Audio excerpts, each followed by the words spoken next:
Christianity didn't just claim access to God, it claimed a monopoly on God. It didn't just say, this is how we see it. It said, this is the only truth, believe it or burn. And then it built governments, armies, social systems around that threat. It manipulated law, stigmatized dissent. It hijacked education, science, morality. It called itself humble while demanding global obedience. That's not faith. That's conquest, dressed in scripture. And so when you hear the pushback against Christianity today, understand something. They are not trying to hurt Christians.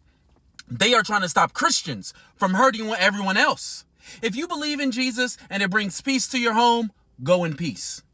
But if your belief fuels policies that denies other rights, if your story becomes justifications for another's oppression, if your religion demands my silence while it writes itself into law, then yeah, we are at war with you and your God.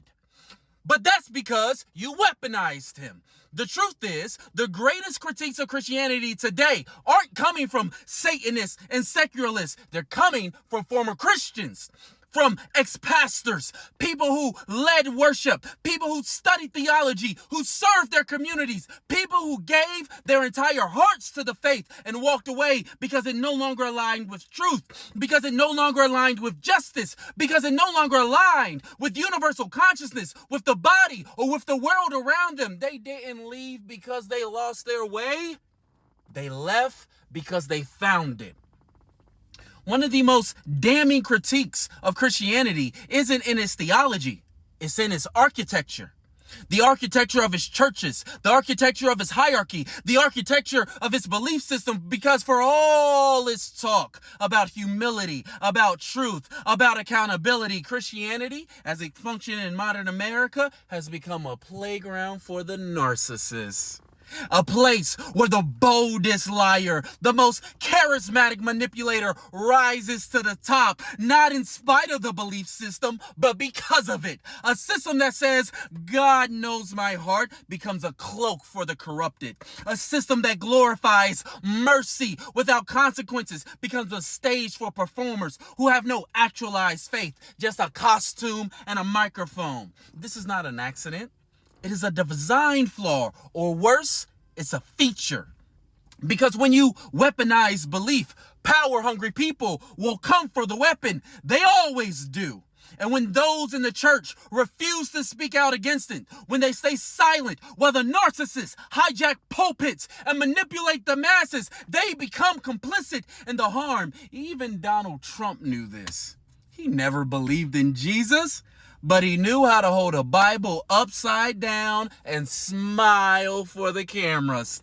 And millions of Christians followed him anyway. That's not faith. That's a cult in crisis. And if your belief system keeps producing narcissists at the top, or keep attracting grifters like a moth to light, then your belief system needs to be re-examined, not protected with censorship or cries of persecution, but stripped of its power it has abused and reimagined from the ground up. Religion is meant to guide us through time, but Christianity clings to a myth written for empires long ago.